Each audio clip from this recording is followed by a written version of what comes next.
The massive space station hung in the darkness like a metal city among the stars. Captain Jake Morrison stared through the viewport of Terra Prime as they approached the Galactic Council headquarters. The station was bigger than anything humans had ever built, with towers and rings that stretched for miles in every direction. "First time seeing it, Captain?" Ambassador Lisa Carter asked as she joined him at the window. She wore her best diplomatic uniform, but Jake could see the worry in her eyes. "Yeah," Jake replied. "Makes you feel pretty small, doesn't it?" Lisa nodded.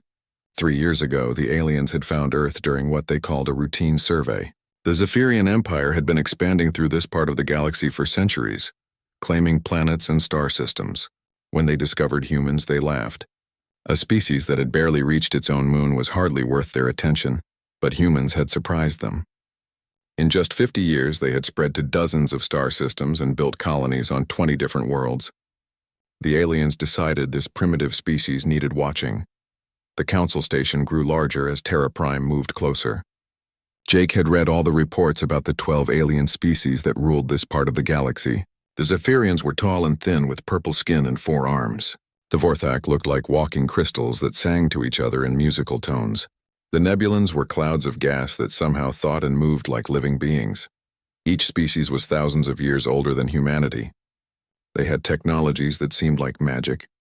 They traveled between stars in minutes, built planets from nothing, and lived for centuries. To them, humans were like children playing with toys. "Remember the plan," Lisa whispered as they prepared to dock. "We ask for full membership. When they refuse, we ask for territorial rights. When they refuse that, we deliver the ultimatum.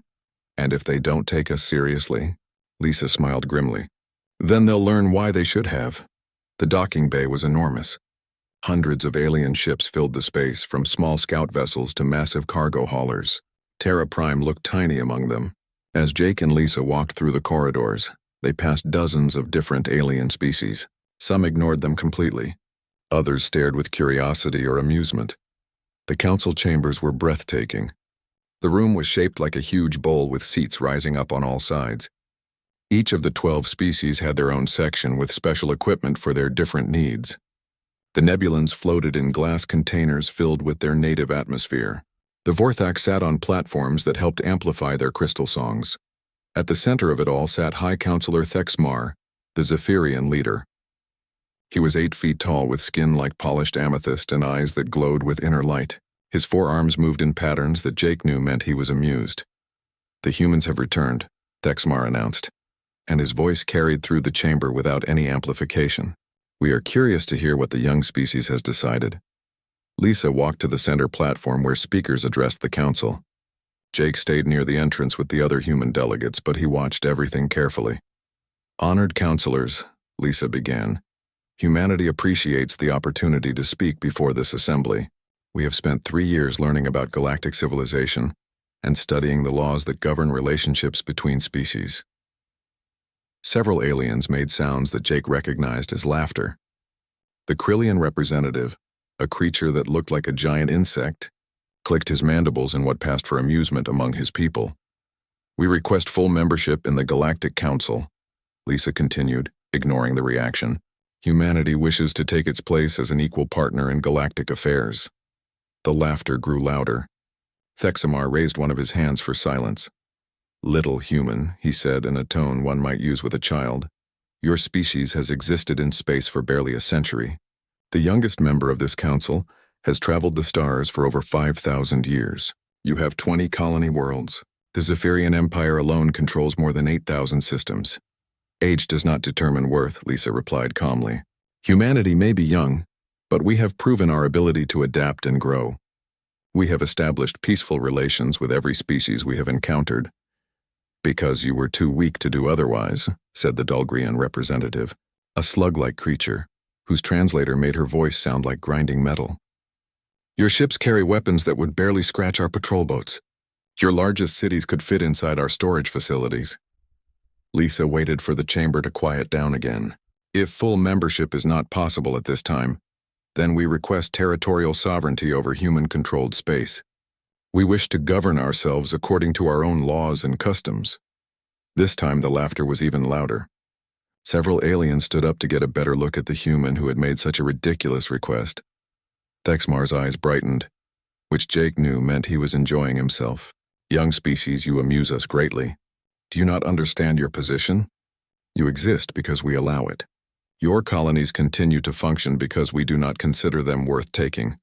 However, Thexmar continued, standing to his full height, we are not without mercy. We offer humanity a place in galactic civilization as a protectorate of the Zephyrian Empire. You will surrender all military vessels to our forces. Your colonies will accept Zephyrian governors to guide your development. In return, we will protect you from the dangers of space and help you grow according to proper galactic standards. The offer was exactly what Earth had expected. Jake watched Lisa carefully, knowing this was the crucial moment. And if we refuse? Lisa asked. Thexmar's amusement faded slightly. Then you will remain outside galactic protection. When pirates attack your ships, we will not respond. When natural disasters threaten your worlds, we will not assist. Eventually, your species will either accept our guidance or fade into extinction. Lisa nodded slowly. I see. Then I must deliver a message from the government of Earth and all human colonies. She activated a small device that projected her voice throughout the chamber. Humanity hereby demands complete territorial autonomy over all human-settled systems.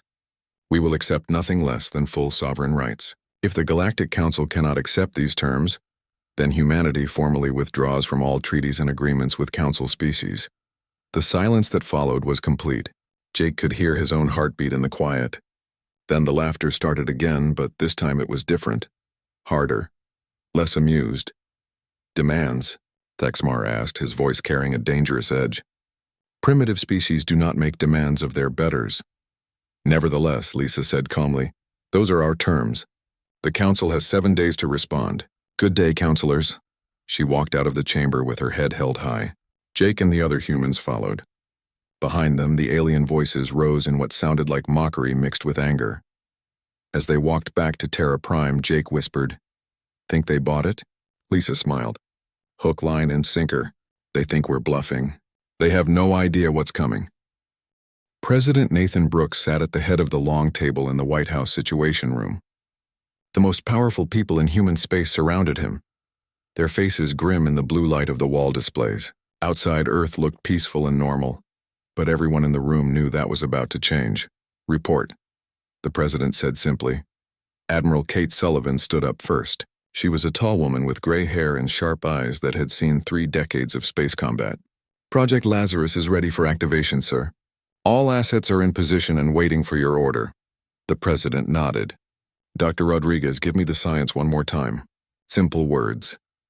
Dr. Alex Rodriguez was younger than most people in the room, but he had led the team that made their plan possible. He activated a holographic display showing alien brain scans. 3 years ago, when we first captured alien technology, we found something incredible, he began. All 12 council species evolved on worlds with specific electromagnetic fields. Their brains work differently than ours because of this. When we expose them to quantum resonance frequencies, their nervous systems become confused and disoriented. And humans are immune? Asked General Chris Taylor, head of Earth Defense Forces. Completely. Our brains developed on Earth without those electromagnetic fields. The frequency that scrambles alien thoughts has no effect on us at all. President Brooks studied the brain scans. How long does the effect last? As long as the resonance devices stay active. The aliens won't die or suffer permanent damage, but they won't be able to think clearly, coordinate attacks, or operate complex machinery. Admiral Sullivan brought up a star map showing human space and the surrounding alien territories. We've had 3 years to prepare while they thought we were just talking. Captain Steve Parker and his stealth teams have planted quantum resonance devices near every major alien world and military base. The aliens never detected them? No, sir. They've been so confident in their superiority that they barely scan for human technology. To them, we're still using primitive rockets and chemical explosives. The president turned to Colonel Danny Wright, head of Special Operations. Civilian evacuation status? Complete, sir. We've moved everyone out of the outer colonies under the cover of routine rotations and fake emergency drills. The aliens think we're just being paranoid about pirate attacks. Colonel Wright activated another display showing the positions of human military forces. We've also been building ships in asteroid fields and hidden bases for the past 3 years. The aliens know about maybe 10% of our actual fleet strength. Commander Rachel Clark, head of strategic planning, stepped forward. The beauty of this plan is that we don't need to match their technology. We just need to take advantage of their weakness.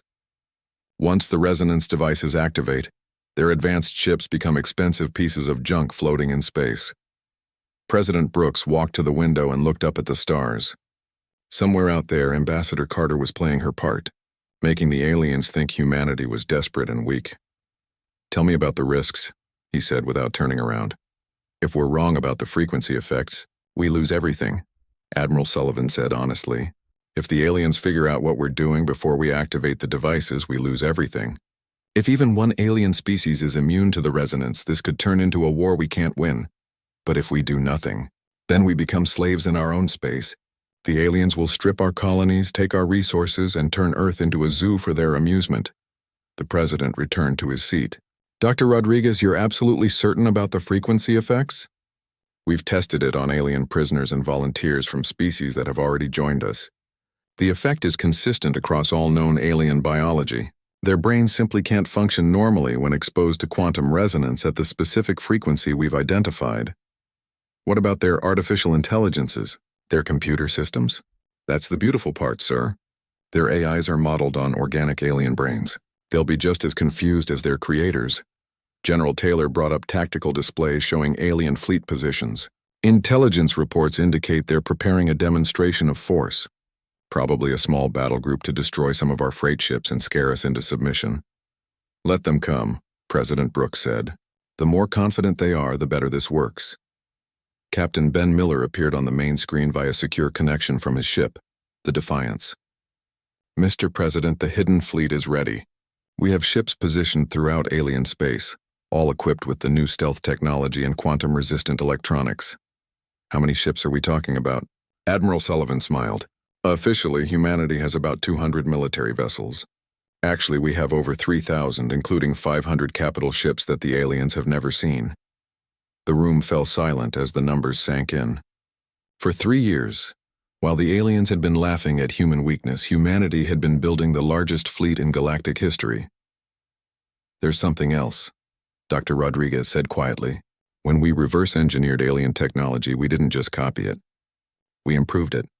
Human creativity and problem-solving approaches led to innovations that the aliens never considered, such as weapons that can fire through their energy shields, armor that regenerates itself, faster-than-light communication systems that can't be jammed. The aliens have been using the same technologies for thousands of years. They stopped innovating because they thought they had reached perfection." Commander Amy Wilson joined the call from her ship, the Retribution. "Mr. President, we're tracking increased alien military activity near human space. They're definitely planning something big. Good. Let them gather their forces. The more ships they bring, the more impressive our victory will be." President Brooks stood up again. "Ladies and gentlemen, in 3 days, humanity will either take its place as an equal member of galactic civilization, or we will be enslaved by species that consider us barely evolved animals. I have complete confidence in this plan and in all of you." He activated the secure communication link to Ambassador Carter on the council station. Her face appeared on the screen and she looked appropriately worried and desperate. "Lisa, how are they treating you?" "Like expected, sir. They think we're bluffing about withdrawal from treaties. High Counselor Thexmar actually laughed when I delivered the ultimatum." "Perfect. Keep playing the role. Make them think we're scared and confused." "Understood, sir. The aliens are planning their demonstration for tomorrow. A Zephyrian battle group will attack our shipping lanes and destroy several freight vessels." "Any humans on those ships?" "No, sir. We evacuated all the crews yesterday under cover of a training exercise." President Brooks nodded. "Then let them have their demonstration. It will be the last time they underestimate humanity." After ending the call, the president looked around the room at the faces of Earth's military leaders. "In 72 hours, we activate Project Lazarus. Make sure everyone knows their role. Make sure all equipment is ready, and make sure the aliens never see this coming." As the meeting broke up, Admiral Sullivan approached the president privately. "Sir, are you certain about this? Once we activate those devices, there's no going back. We'll have revealed our hand to the entire galaxy." President Brooks smiled grimly. "Kate, for 3 years we've watched these aliens treat us like pets. They've taken our resources, limited our expansion, and made it clear that they consider us inferior. Tomorrow, they're going to learn what happens when you underestimate the human species. And if other alien species come looking for revenge, then they'll discover what the Council learned too late. Humanity doesn't just adapt to survive, we adapt to win. The Zephyrian battle group dropped out of faster-than-light travel at the edge of human space, like predators emerging from the darkness. 3 massive warships, each one larger than anything humanity had ever built publicly, moved toward the busy shipping lanes between Earth and the Mars colonies. High Admiral Vexkoth stood on the bridge of the flagship Eternal Glory, his forearms crossed in satisfaction. This would be a simple demonstration to show the humans their place in the galactic order. Destroy a few cargo ships, maybe a patrol vessel, and watch the primitive species beg for mercy. Targets identified, his weapons officer reported. 5 human freight vessels and 2 escort ships, all proceeding on predictable courses. Excellent. Begin with the escorts. Let the cargo ships see their protectors destroyed before we finish them. On Earth, President Brooks watched the attack unfold through long-range sensors. The images showed human ships exploding in brilliant flashes of light, while the alien warships remained untouched. News networks across Earth broadcast the footage, showing panicked evacuations and desperate pleas for help. But the president wasn't watching the news coverage. He was watching the real footage from hidden cameras that showed the truth. The destroyed human ships were actually empty hulks filled with explosives and remote control systems. The panicked evacuations were carefully staged performances by human actors. Not a single human life had been lost. Beautiful work, he said to Admiral Sullivan, who stood beside him in the command center. The aliens are eating it up. On the council station, Ambassador Carter played her part perfectly. She burst into the council chambers with tears in her eyes and desperation in her voice. "Honored counselors," she cried, "the Zephyrian Empire has attacked human ships without provocation. Hundreds of our people are dead. Please, you must stop this madness." High Counselor Thexmar looked down at her with what passed for sympathy among his species. "Perhaps now your people understand the reality of galactic politics. Surrender to our protection and such tragedies will not happen again." "But this is murder," Carter protested, allowing her voice to break. "Those were civilian vessels carrying food and medical supplies." "War is tragic," Thexmar replied with false sadness, "but necessary to maintain order. Your species can end this violence by accepting our generous offer of protectorate status." Meanwhile, Captain Morrison aboard Terra Prime continued his own deception. The Zephyrians had captured his ship 3 days earlier, but they had no idea that everything they were seeing was part of an elaborate performance. "Captain," Lieutenant Sarah Brooks whispered, as they sat in what the aliens thought was a prison cell, "the scanner modifications are complete. We now have detailed information about their ship designs, weapon systems, and communication networks." Engineer Pete Davis looked up from a device hidden inside his uniform. "I've also confirmed the quantum resonance frequency. Dr. Rodriguez was right. Every alien on this ship will be completely helpless once we activate the signal." Captain Morrison nodded. "How long until activation?" 18 hours, Sarah replied. "President Brooks is waiting until the aliens commit more forces to human space." On Earth, the staged panic continued. News broadcasts showed Earth Defense Forces scrambling to respond to the Zephyrian attack. General Taylor appeared on camera looking haggard and desperate, announcing that all human ships were being recalled to defend the home system. "Our forces are outnumbered and outgunned," he declared with perfect false emotion. "We are requesting immediate assistance from any Galactic Council species willing to provide humanitarian aid." The aliens watching these broadcasts were delighted. Finally, the arrogant humans were learning their place. Several Council species offered to mediate a surrender, though their terms were hardly generous. But while the aliens celebrated their easy victory, humanity was putting the final pieces of Project Lazarus into position. Captain Steve Parker and his stealth teams completed their last installations, placing quantum resonance devices near the remaining alien homeworlds. "All devices are in position and synchronized," Parker reported to Admiral Sullivan. "We can activate the entire network with a single command." Hidden throughout alien space, the human fleet waited in silence. Ships like the Defiance under Captain Ben Miller and the Retribution under Commander Amy Wilson used advanced stealth technology that made them invisible to alien sensors. Their crews had trained for 3 years for this moment. "Remember," Admiral Sullivan broadcast to the fleet commanders, "we're not trying to conquer anyone. We're proving a point. Disable their military forces but avoid civilian targets. Show them that we're stronger than they imagined." but also more civilized. Dr. Rodriguez monitored the quantum resonance network from his laboratory on Earth. All systems are green, he reported to President Brooks. The frequency generators are operating at perfect efficiency.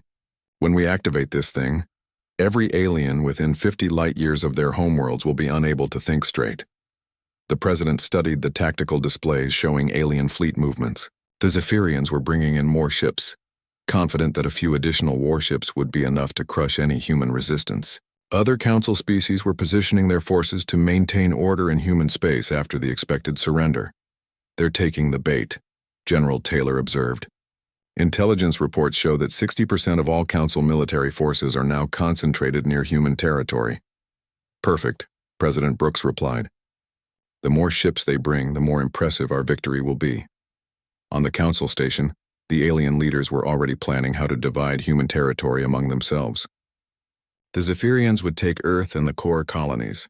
The Vorthak wanted the mining worlds for their crystal formations. The Dolgrians were interested in the agricultural planets. "The humans will make excellent servants," High Counselor Thexmar declared to his fellow counselors. "They breed quickly and learn simple tasks without too much training." Ambassador Carter listened to these discussions with growing anger, but she kept her expression appropriately defeated. Inside her diplomatic bag, a hidden communication device counted down the hours until Project Lazarus would activate. Captain Morrison and his crew aboard the captured Terra Prime continued gathering intelligence.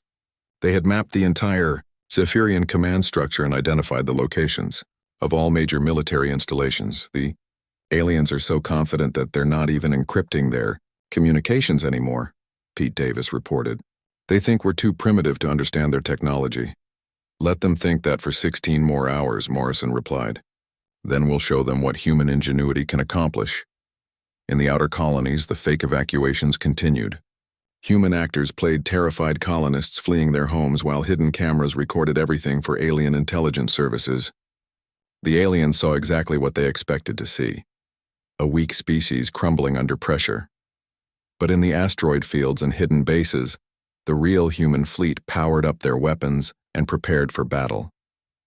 These ships incorporated 3 years of technological advancement, combining reverse-engineered alien technology with human innovation.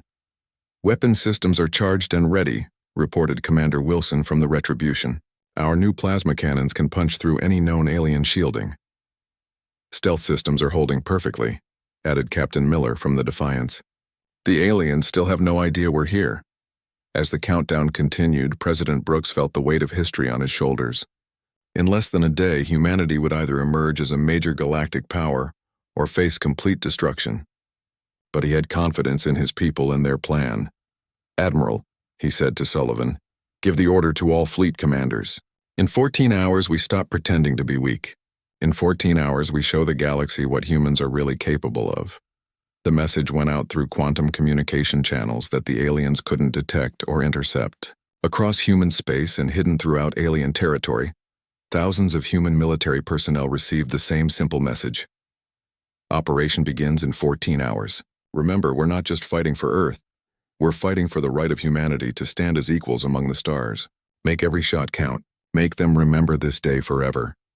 The greatest deception in galactic history was about to end, and the aliens had no idea what was coming. President Brooks stood before the cameras in the Oval Office, his expression calm and determined. Behind him, the American flag hung beside a new banner showing Earth surrounded by stars, the symbol of united humanity. In 12 minutes, the entire galaxy would learn that humans were not the weak species everyone believed them to be. "My fellow humans, and to all alien species receiving this transmission," he began, his voice carrying to every corner of known space through hijacked communication networks. "For 3 years, the Galactic Council has treated humanity as children who needed guidance from their elders. They have limited our expansion, controlled our trade, and demanded that we surrender our freedom for their protection." On the Council station, alarms suddenly began blaring. Ambassador Carter smiled as she watched alien technicians frantically trying to stop the unauthorized broadcast. High Counselor Thexmar's forearms moved in patterns of anger and confusion as he realized that humans had somehow taken control of their communication systems. "Today," President Brooks continued, "that ends. The Galactic Council has 72 hours to withdraw all military forces from human space and recognize our territorial sovereignty. If they refuse, they will discover why they should never have underestimated the human species. Deep in space near the Zephyrian homeworld, Captain Steve Parker sat in the cockpit of his stealth ship and watched the countdown reach 0. All units, this is Parker. Project Lazarus is now active. Repeat, Lazarus is active. He pressed a single button, and across 50 light-years of space, quantum resonance devices hidden near every major alien world began broadcasting their deadly frequency. The effect was immediate and devastating. On the bridge of the Eternal Glory, High Admiral Vexkoth suddenly staggered as waves of disorientation washed over his mind. His forearms moved randomly, unable to coordinate properly. Around him, his crew members fell to the deck or grabbed onto control panels for support. "What is happening?" Vexkoth tried to ask, but the words came out as confused sounds. His brain, evolved on a world with specific electromagnetic fields, could not function normally under the quantum resonance bombardment. The same scene played out on thousands of alien ships throughout the galaxy. Advanced warships that had dominated space for millennia became helpless hulks as their crews struggled with neurological chaos. Their artificial intelligence systems, modeled on alien brain patterns, shut down in confusion. On Earth, Admiral Sullivan gave the order that humanity had been waiting 3 years to hear. "All hidden units decloak and engage. Show them what we've really been building." Throughout alien space, the human fleet suddenly appeared like ghosts materializing from nothing. Ships that the aliens had never seen, armed with weapons they didn't know existed, surrounded their fleets and military installations. Captain Ben Miller aboard the Defiance watched as an entire Zephyrian battle group drifted helplessly before him. "This is almost too easy," he said to his crew. "Target their weapon systems and engines. Disable them, but don't destroy them unless they somehow manage to fight back." The Defiance's new plasma cannons, developed from reverse-engineered alien technology, but improved with human innovation, cut through Zephyrian shields like they were made of paper. The alien ships, their crews unable to coordinate defensive actions, offered no resistance. Commander Amy Wilson led the assault on a massive Dahlgrian fortress that protected one of their core worlds. "Remember, we're proving a point here," she told her squadron. "We want them to surrender, not to hate us forever." The Retribution and her escorts systematically destroyed the fortress's weapon systems while avoiding areas that contained living quarters. The alien defenders, struggling with the effects of quantum resonance, couldn't mount any organized resistance. On the council station, chaos reigned as alien leaders stumbled around their chambers in confusion.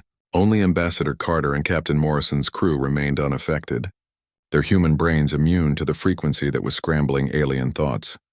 "Counselors," Carter announced, her diplomatic mask finally dropped. "I present the true power of humanity. What you're experiencing is a quantum resonance field that disrupts alien neural activity. Humans are completely immune to this effect." High Counselor Thexamar tried to speak but only managed incoherent sounds. His glowing eyes flickered with confusion and growing fear as he realized that the primitive humans had somehow turned his own biology against him. "The frequency is not harmful," Carter continued, walking among the stumbling alien leaders. "You will recover completely once the resonance devices are deactivated. But as long as they remain active, your fleets are helpless and your homeworlds are defenseless." Throughout alien space, human forces moved with precision and overwhelming superiority. The stealth technology that had kept them hidden for 3 years also protected them from alien sensors. The weapons that human scientists had developed cut through alien defenses that had been considered impregnable. Dr. Rodriguez monitored the quantum resonance network from his laboratory, watching as readings confirmed the effect on alien nervous systems. "All devices operating at optimal efficiency," he reported to President Brooks. "Alien military effectiveness has dropped to essentially 0. Captain Morrison chose this moment to reveal that Terra Prime had never actually been captured. "Attention, Zephyrian vessels," he broadcast from his ship's bridge. "This is Captain Morrison of the human vessel Terra Prime. We have been gathering intelligence on your forces for the past 3 days while you believed us to be your prisoners." The Zephyrian guards who had been watching Morrison's crew suddenly found themselves facing armed humans who had, been hiding weapons and equipment for days. Disoriented by the quantum resonance, the aliens couldn't fight back effectively. "Sarah, Pete," Morrison called to his officers, "take control of their bridge. I want to know everything about their fleet positions and defensive capabilities." On Earth, news networks that had been broadcasting fake panic suddenly shifted to showing the real situation. Human warships engaging alien fleets and winning decisively. Alien homeworlds surrounded by human forces that had appeared from nowhere. General Taylor held a press conference that was broadcast throughout the galaxy. For 3 years, the aliens believed we were weak, because we showed them only what we wanted them to see. While they laughed at our primitive technology, we were building the most advanced fleet in galactic history.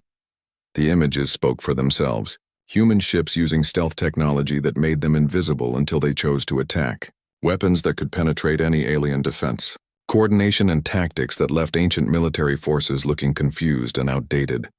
"The Vorthak crystal fleets are completely disabled," reported Captain Parker, as his teams moved through alien space. "Their crystalline ships can't maintain structural coherence under quantum resonance. They're just floating gems now." "Nebula and gas fleets are in worse shape," added Commander Wilson. "Their collective consciousness depends on electromagnetic coordination. Right now, they're just confused clouds of gas." One by one, every major alien military force found itself helpless before human technological superiority. Species that had ruled the galaxy for thousands of years discovered that their ancient advantages meant nothing against enemies who approached warfare from completely different perspectives. On the council station, Ambassador Carter addressed the recovering alien leaders through translation devices that still functioned, despite the chaos. "Humanity offers the Galactic Council a choice," she announced. "Accept our demands for territorial sovereignty and equal representation, or face permanent isolation from human space. We do not wish to conquer your worlds or enslave your peoples. We simply demand the respect that every intelligent species deserves." High Counselor Thexmar, slowly regaining his ability to speak coherently, stared at the human ambassador with new understanding. "How long have you been planning this?"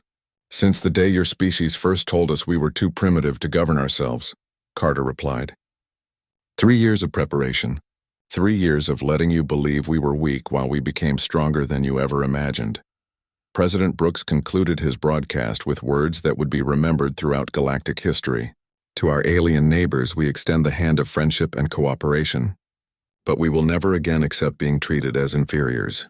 Humanity takes its place among the stars as equals, or we take it by force. The choice is yours." As reports flooded in from across the galaxy showing total human victory, the aliens began to understand that their universe had changed forever. The species they had dismissed as barely evolved animals had just demonstrated technological and strategic superiority that made thousands of years of alien advancement look primitive. The galaxy would never be the same. The council chambers were quiet for the first time in days. The quantum resonance devices had been turned off 12 hours ago, allowing the alien leaders to think clearly again. But the silence wasn't peaceful.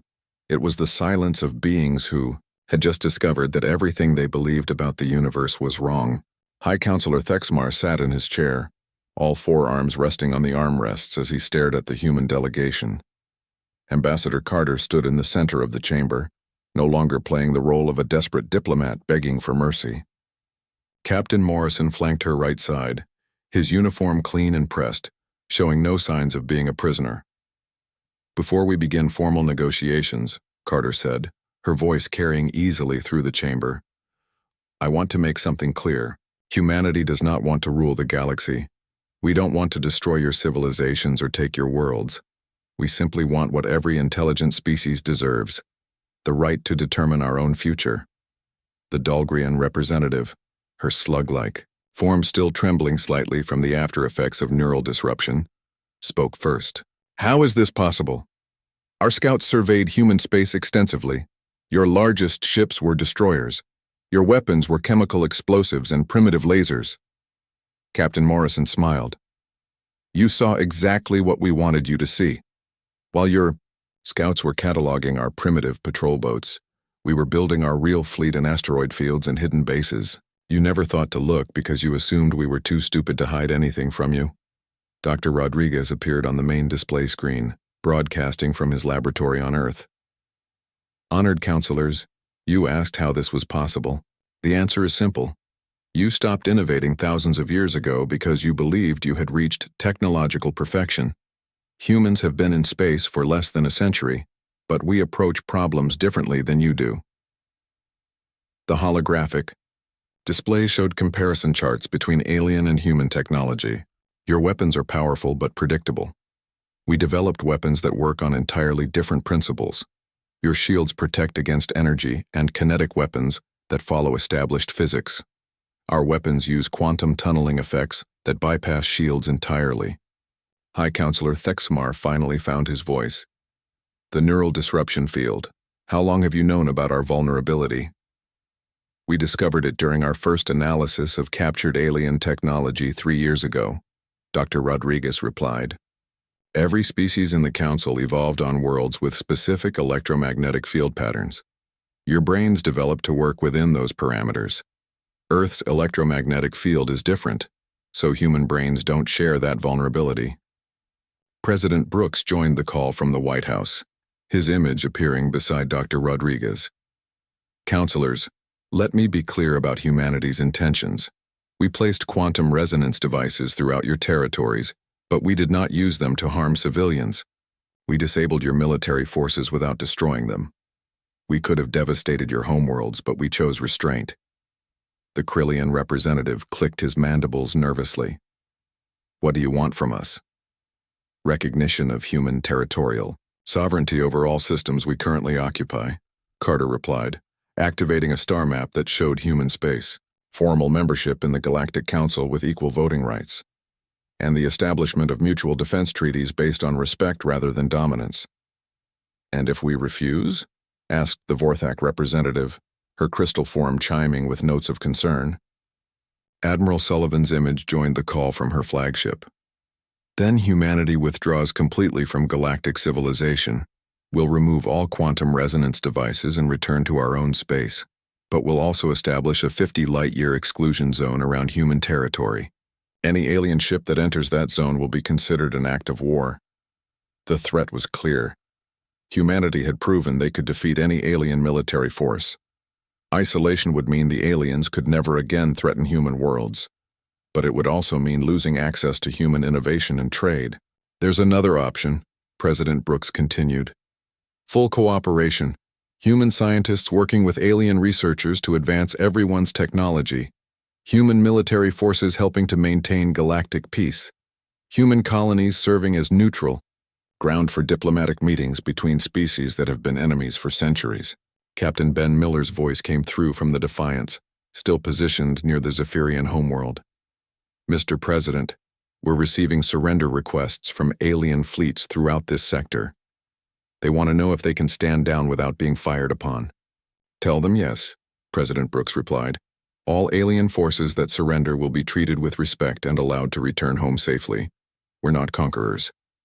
The alien leaders looked at each other, communicating through gesture and expression, in ways that humans were still learning to understand. Finally, Thexmar spoke for all of them. You have demonstrated that humanity possesses both the power to destroy us and the wisdom to show mercy. That combination is unprecedented in galactic history. Carter nodded.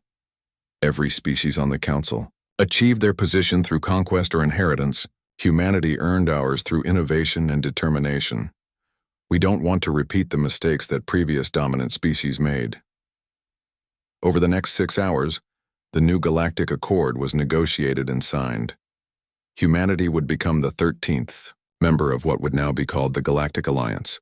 Human space would be completely autonomous, with no alien oversight or interference. In return, humanity would share certain technological advances and provide military assistance to maintain galactic peace. The most significant change was philosophical. For the first time in galactic history, membership in the ruling council would be based on contribution rather than age or military power. Species would earn their place through scientific advancement, cultural development, and peaceful cooperation. This document establishes humanity as a full partner in galactic civilization, Carter announced as the signing ceremony concluded. But more importantly, It recognizes that strength comes from diversity, innovation, and mutual respect.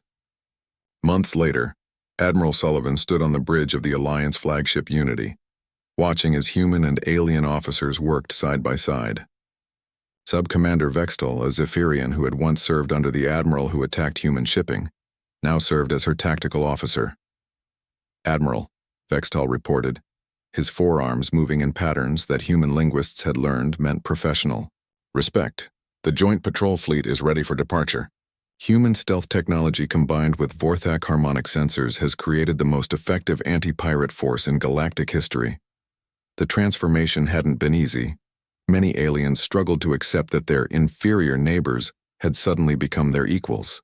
But practical necessity won out over wounded pride.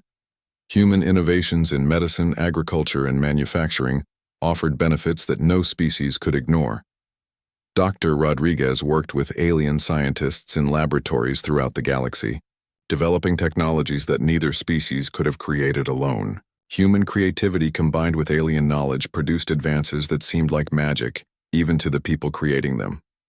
On Earth, children attended schools where human and alien teachers worked together. Young humans learned alien languages and mathematics while alien students studied human history and philosophy. The exchange of ideas flowed both ways, enriching every culture involved. Captain Morrison, now commanding the diplomatic vessel New Horizons, transported ambassadors between worlds that had been enemies for centuries. Human ships, immune to the biological and technological weapons that had made interspecies warfare so devastating, served as neutral ground for peace negotiations. "You know what's funny?" Carter said to Morrison as they watched a group of young humans and aliens playing together on a space station. "The aliens spent thousands of years trying to create galactic peace through dominance and fear. We achieved it in 6 months by proving that cooperation works better than conquest." Morrison nodded. "Think they've learned their lesson?" "Some have. Others are still adjusting. But the important thing is that no species will ever again assume they can dominate others through technological superiority alone. We've proven that innovation and determination can overcome any advantage." The galaxy had indeed learned a crucial lesson. The newest voice in the conversation often had the most important things to say. Age and tradition had their place, but progress came from those willing to challenge assumptions and try new approaches. President Brooks, in his final speech before leaving office, summarized humanity's impact on galactic civilization. "We didn't just prove that humans deserve respect. We proved that every species, no matter how young or small, has something valuable to contribute. The galaxy is stronger when we work together than when we fight each other." The Galactic Council had believed humanity was bluffing when they demanded equality. They learned too late that humans don't bluff. They prepare, they adapt, and they succeed. And once they had shredded the Council's calm assumptions about galactic hierarchy, they used that victory to build something better for everyone. The age of human submission was over. The age of galactic cooperation had begun.